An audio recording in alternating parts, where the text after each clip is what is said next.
Good morning. I'm Jason with Grove Morristown. I'm your garden manager, and I'm going to talk to you about garden planning. Before we get started, this is what you need. This is what you need at home and for the workshop coming up soon. Craft paper, arts and craft supplies basically is what you need. You need to know your garden dimensions. You need to know sunrise, sunset, your cardinal directions, which are north, south, east, and west. And then I'm going to email you a garden guide and a plant calculator. Oh, and some blank graph paper as well. This garden guide, there's gonna be a lot of questions, information you need, and this is sort of our chosen guide for the year. I'm gonna email all that out for you. Quick review here. We've already talked about a good bit of this in choosing your garden location. A quick review. This is the most important thing here, and a little image to demonstrate it here. This laser pointer. Oh, where are you? Laser pointer. Okay. Rows are oriented east to west. It's in our best, sunniest location. That's it. You do the best you can with that. All right. Now, what makes a good garden plan? Well, a garden plan actually consists of at least two things. Okay. First is your drawing or your map. That's going to include your directions, clear footpaths, and your crops will be organized tall to short, north to south, and that's to guarantee, the best exposure to light. Now, let me back up. Clear footpaths, incredibly important. Your soil compaction, it squishes the air out of the soil. It suffocates the biology that's in the soil. And, a nice, fluffy, tilled garden is the thing about it is because it's all nice and fluffy, when you step on it and compact it down, it's going to compact worse than it was before. Okay, so having those clear footpaths will help you avoid all that. You walk where you walk, you don't walk where you grow. And some, you think like, well, I know where my footpaths are. Guests and visitors to your garden don't. They're going to walk all over it. If you don't make it really obvious where to walk and where not to walk, people are just going to walk all over everything. It's what they do. And so I've learned that very clearly marked footpaths are important. Of course, my garden, who knows who's walking through that thing. So for me, it's even more important. But I imagine with kids, you're going to find out. All right, so moving on. A garden plan also includes lists, maybe a few. You're going to need to know your seed and plant quantities, your planting and harvest dates, fertilization dates, and all of that. So garden plan includes at least two things: your drawing and a list of the stuff you're growing, when you're putting it in the ground, and when you expect to start taking stuff out of the ground. Here's an example with a lot of color. Here's an example with only two colors. These are some examples on spreadsheets. Spreadsheets are a modern gardener's friend. I use them for planning, estimating, tracking, all kinds of things. And if you don't know, Google Sheets are free with a Gmail account. Anyone who has a Gmail account has access to Google Drive, and you can have all kinds of, it's a full office suite available free. Does it have to be super fancy and colorful and everything? No, it doesn't. We need to know, it needs somewhat to scale. This scale is actually 1 square is 2 feet, by the way. So it's bigger than it may look. And all the information is here. We've got north. We can estimate, how long of a row of which plant we're planting, and we can establish footpaths with this plan. So it's good. All right. Information. Now I'm going to start asking you questions. You're like, well, aren't you supposed to tell me that? Well, I am. I'm going to give you a guide that we'll use for the year. This is it right here. There's so much information out there on the internet. We have to have, for the purposes of group gardening like we're doing, we need to have a home base. And this is going to be our home base for the year. It's a short PDF. Probably the thing that I constantly go to is right here, pages 5, 6, and 7. This is these are just the the planning tables, basic information. Mine is highlighted. I do a lot of highlighting in the PDF. You print this out and probably print a couple of copies, paper copies. You may want one or two, and I'm going to give you a copy of this at the workshop as well. So zooming in a little bit, we see we've got our vegetable, we've got our planting interval, dates, we've got seeds per 100-foot row.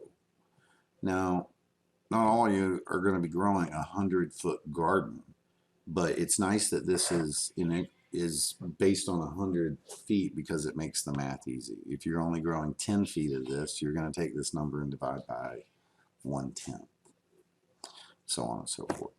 All right, inches between rows, inches between plants, how long you can expect before your first harvest, how long that harvest season might last, because some things are like a one and done. You pick it and you're done, and then other things kind of go for a season, a few weeks, and then how much you can expect to pull out of a 100-foot row.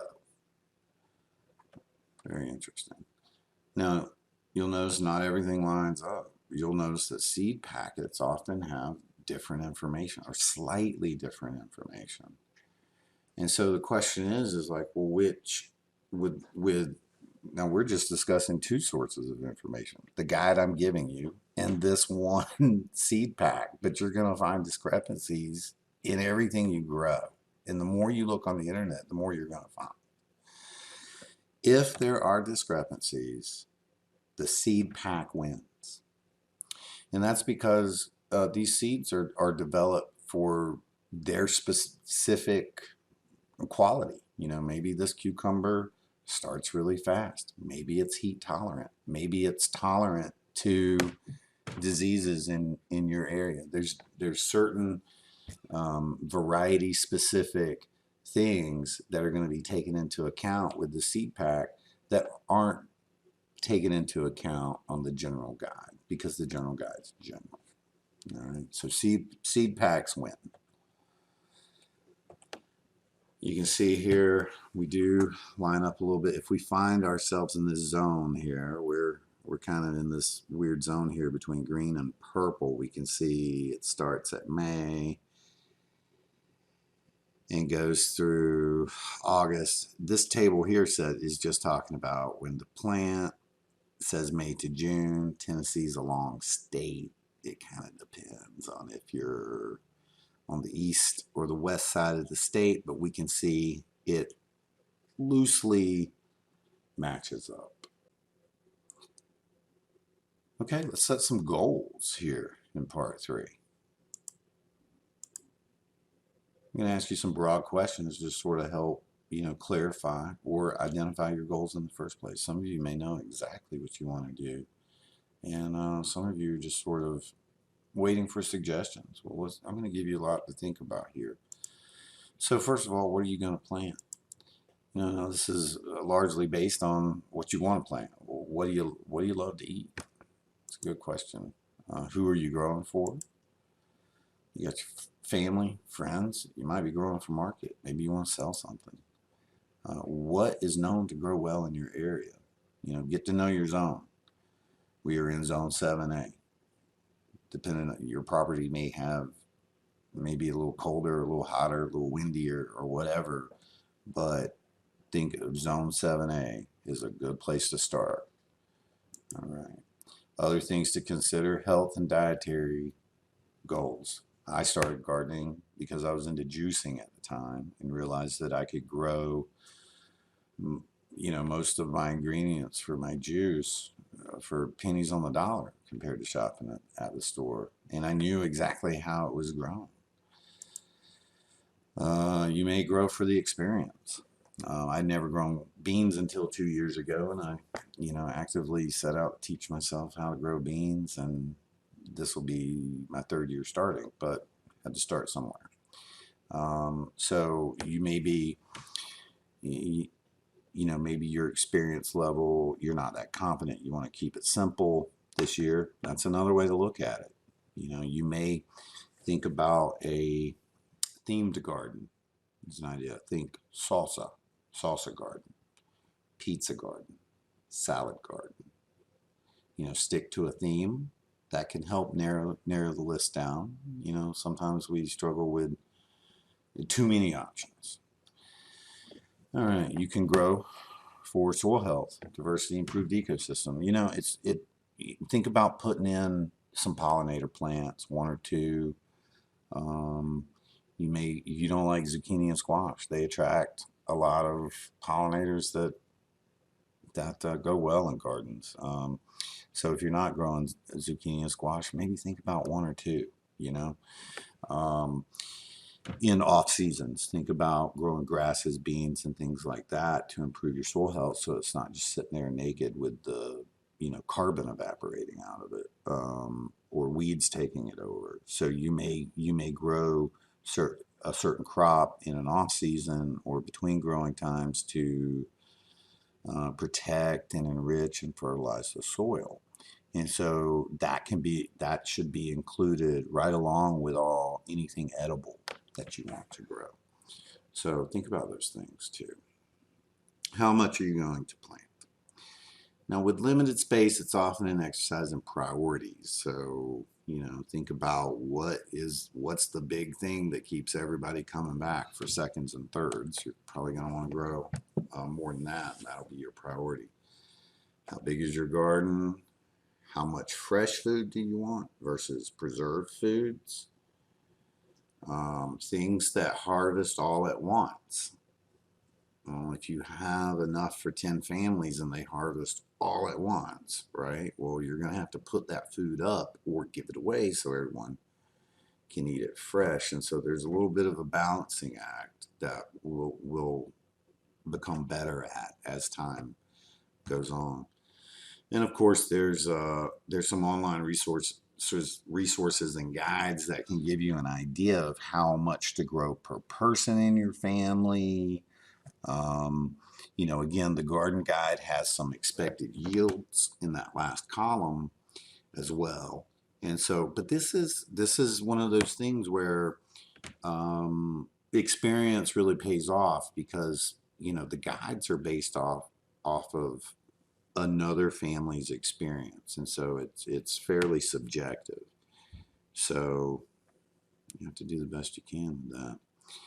Space. The other half of this is how much can you plant in a certain space. Plants need a certain space for root growth. They need space for ventilation. The amount of air that gets in between the plants and everything becomes very important, especially when dealing with diseases and pests.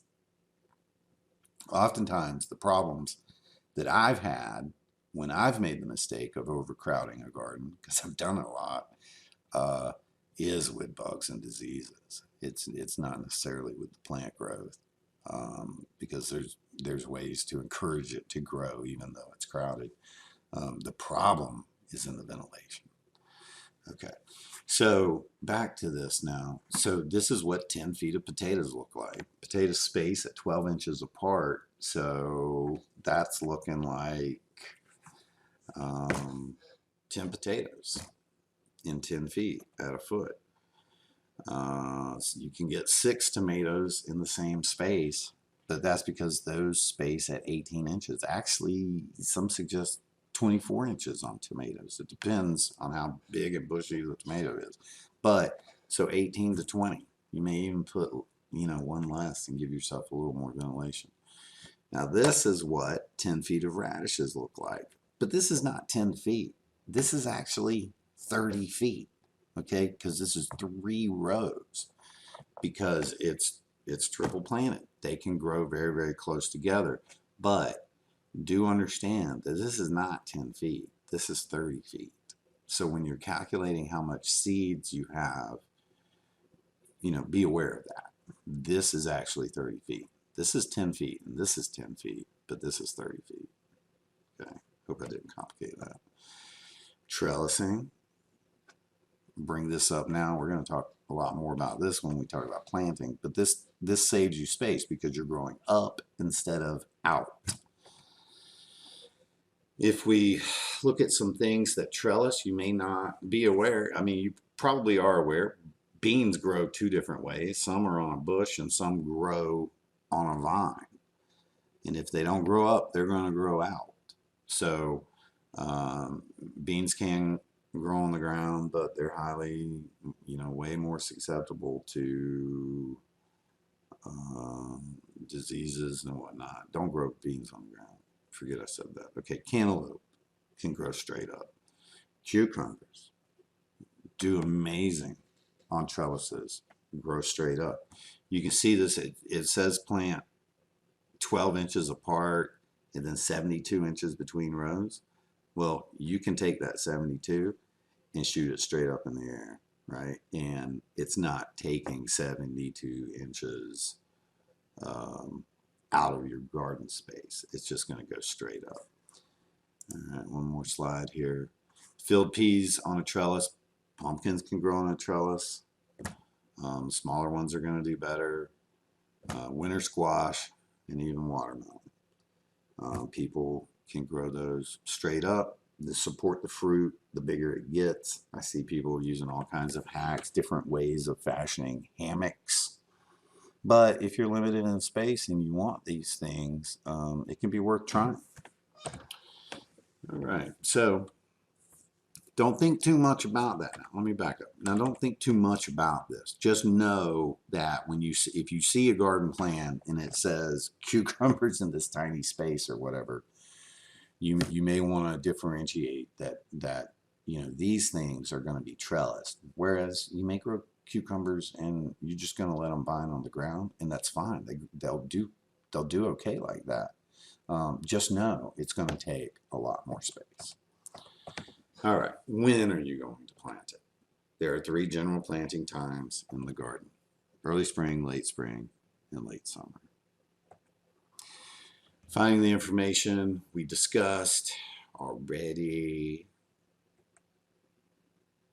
This is important. Okay. You have to know that different crops, how much you plant of each crop, it's important to know how they harvest. Because some things are like a one and done, and that's a single harvest situation. Beets, broccoli, cabbage, carrots, celery, corn, fennel, kohlrabi, leeks, lettuce, pak choy, radishes, turnips. These things are like a one and done. Okay, so if you want to eat these fresh, it's only going to be like a one shot or a week opportunity. Keep that in mind. We'll talk about how to work around that in just a second. Medium harvest crops, you have a week or two that they're going to be in, like the beans are in, and you can pick off of those for that period of time. Full summer crops, once they start producing, they keep producing. They do have a peak, but they'll keep producing until they get killed. For example, tomatoes. You don't have to pull tomatoes out in November if they're still putting out fruit. You can just keep going till they quit. Just keep going. And then, of course, we got storage crops. These are things that they're a one and done thing, but they store away very well. I wouldn't say at room temperature, but in slightly cooler than room temperature. There's an optimum environment for each of these crops where they can store away without active refrigeration. And so, of course, those things, you either pull them out and eat them, or you store them and eat them when you're ready. So keeping this in mind, the way things harvest can help you with your planning. You may not, when it comes to something that is a full summer crop or storage crops, think about how much you want for the whole year, not just what you need for that week. whereas single harvest crops is kind of like a week by week thing if you're trying to eat fresh. And that's where we come to the solution to this single crop issue, right? Is how often we replant. If you want to eat those single crop plants on a regular basis, you're going to have to plant them on a regular basis. And this is known as succession sowing. Some crops need more or less. Make sure you have room in your garden to account for these successions. And you can even achieve similar results with different crop varieties that grow and mature at different times. So say, for example, lettuce. You want to have lettuce, fresh lettuce, every week. Well, you may plant 2 different types of lettuce, one that matures in, say, 7 weeks and one that matures in 8 weeks. Well, when you fast forward 7 weeks, the one's going to harvest on week 7 and the other should harvest at week 8. There's at least 2 weeks there that you have fresh lettuce. And so it's just a matter of planning that out for what you want. Let's take an example here. Now lettuce takes about different varieties, but we're just going to say lettuce takes 8 weeks. Okay. So here's what happens. Let me switch to pen. You plant this week 1, plant it. Week 2, plant this. Week 3, plant this. Week 4, 5, 6, running out of room here, 7. Now on the 8th week, I'm planting this row, but this is mature and ready to harvest. Okay. And then the cycle just keeps going. You just keep that cycle going, and you're going to have fresh lettuce every week once the cycle gets going. This is also how you might grow if you were growing for market. You know, you need to take X number of pounds to market every week. Well, you're going to have to plan your succession sowing to get on cycle so that you'll have that fresh harvest every week. Okay. Now here is another way to look at it. All right. Let me start over. Lettuce you can grow for 4 weeks in trays. You only need 4 weeks in the ground. You can do the first half in trays. You don't need heat mats for this or anything like that. If you have a place in the sun where they can get light, you don't need any equipment. 4 weeks in the tray, it only needs 4 weeks in the ground. So now you're on a 4-week cycle. So let's say we transplant these week 1, week 2, week 3, week 4. Now on week 4, this is going to harvest. And now our cycle is started. And the cycle is just going to go like that. Every 4 weeks, new transplants in, harvest the oldest one, and just keep going.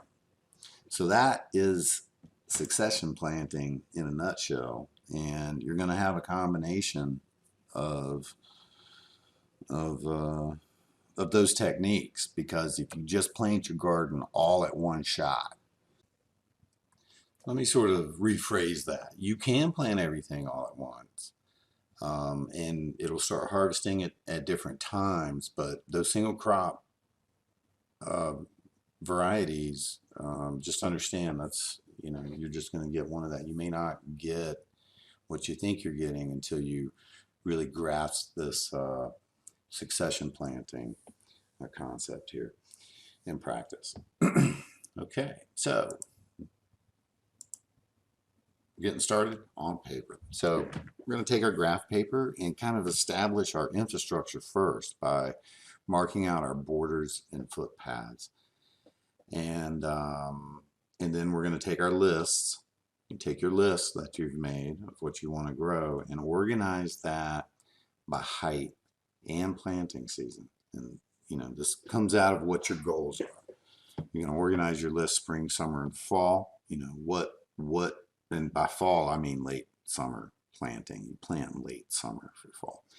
Okay, so spring, summer, and fall, which planting time does this go in? And then short, medium, and tall for the height, so we can organize by height. Plan for multiple drafts, like once you get your infrastructure done, maybe make a copy of it so that you can do multiple drafts. You make a mistake, you start over. You also want different 3 different versions for spring, summer, and fall. This year, let's focus on summer. Second year gardeners should be thinking about, well, spring, of course. I know some of you are planting already. Summer, and then fall, of course, as well. All right. We do recommend you stick to 36, no more than 48-inch rows. It's because of reach and usability. Standard for organic farms is 30-inch rows with an 18-inch footpath. So keep that in mind. There should be minimum 18 inches, though, is as low as you can go on your footpath. You do have to get in there to maintain and work on things throughout the year. And a huge mistake not allowing enough foot space and ventilation too. Okay, if you have an especially large garden, you're going to want to row down the middle of it. And again, it's just for the convenience of maintaining it, the logistics of working it. You're going to want a center aisle there. My garden it's 40 feet, and then I have a 4-foot path, and then it's another 40 feet, just for example. All right, so you're going to have your list. I'm going to send out this form as a spreadsheet, and also as just something you can print off. This is our plant seed calculator, and this is a great place to organize. You can fill this in, make a draft on another list, and then fill this in by season or by height or whatever. And of course, if you build it in a spreadsheet, you can organize later by all kinds of different ways you want to sort your lists. It's one of the things that makes that nice. But let's just go through here. We got plant type, variety name, plant date, and then days to maturity. And this comes out of your guide. These are approximates. If you have seed packets already with very specific information on it, use the most specific information you have, but also understand that for general planting, we can just kind of wing it too and use the guide. We'll get close enough to where we need to be, okay? The spreadsheet will fill in this first harvest date for you if you use the spreadsheet. Otherwise, use a calendar, and I'm horrible with a calendar. I end up counting on my fingers, and I get it done, but I do a lot better with the spreadsheet. We'll kind of fill this in, kind of bouncing back and forth between this sheet and your actual map. And when you settle on the approximate footage that you're going to grow, you fill this row in, and of course your seeds per row is going to come off your guide or your seed packs, whatever you're using. And mark, it gets, this could be ounces, pounds, plants. It could be a lot of things. Sweet potato slips, could have added slips in there, whatever it is. Mark it here so that when you see a 1, if you just see 1s, 2s, whatever, are these ounces, plants, so it's important to distinguish exactly what we're talking about. This is the important part. I need this to do our group plant and seed order. So this information does, kind of feed into, like, the program needs this information. So I'm going to need this from you shortly after the workshop. Again, visual reminder of what we're shooting for in a perfect world. perfectly east to west in the most perfect, sunniest location on your property. Now that we have a little bit of information, let's go back and look at our examples here. Let's see, we've got north, south, east, and west. We've got our footpaths clearly marked. To scale, we know our size, and we can estimate our corn. A good question here on corn is this double planted? Let's say this is 30 feet and it's double planted. We've got 30 plus another 30 times 2, so that's 120 feet of corn, depending on how it's planted. But quickly going through, we've got it organized by height. Everything's really tall except the onions. I'm assuming these cucumbers could be trellised or they could be on the ground as well.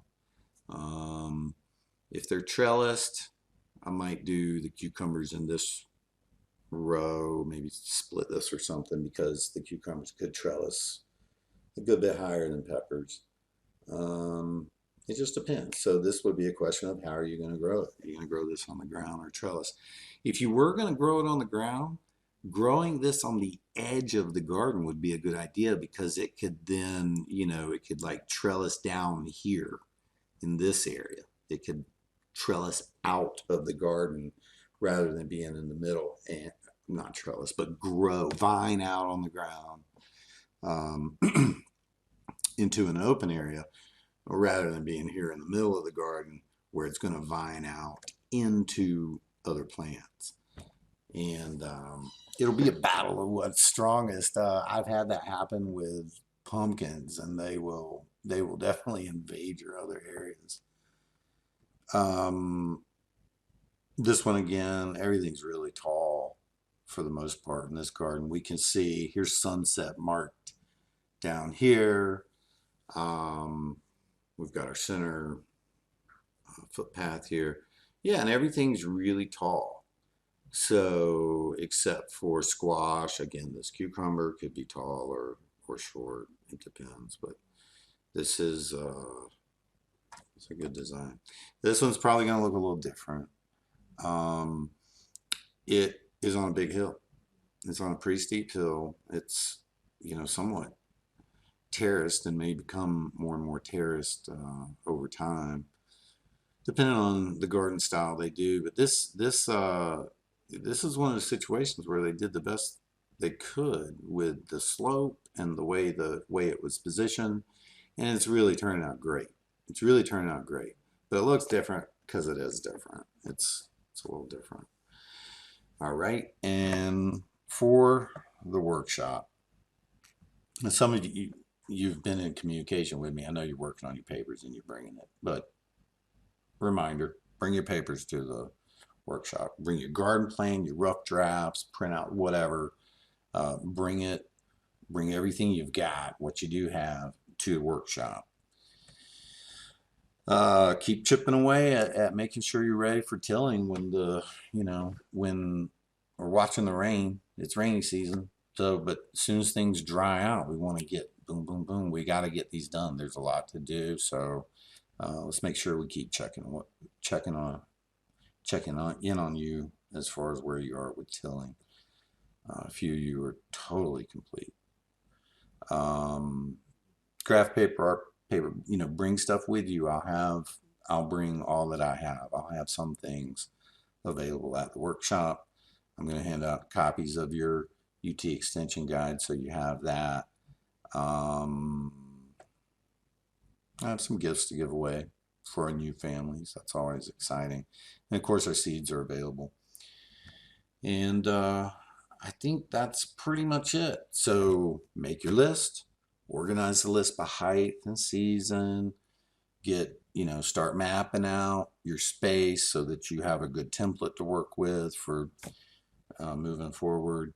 And hopefully we'll spend our time mostly fine-tuning and doing socializing during the workshop. If we just start from scratch with the whole thing, you see, I mean, it would take forever, and it's just not the best use of our time. So I hope you get a lot out of this video. Ask me questions in the Facebook group, if at all possible, because then that way, you know, other people can gain that knowledge as well. But feel free to email me as well. And this is a sneak peek of what's to come. You kind of see this coming together. You can imagine a garden map maybe on this now. And this is interesting. This was the first year. This is Cheryl's garden, and you see we've got 5 rows, and these I believe are 36 with 2-foot pads. And she recalculated the math, I think, and now second year she's doing 30-inch and 18 rows. So now she has 6 rows instead of 5, but it's still good ventilation and easy to work in. So it's been exciting to see that evolve, and that'll kind of paint a picture on different strategies for spacing. And that's it. Thank you for your time, and I will be seeing you soon.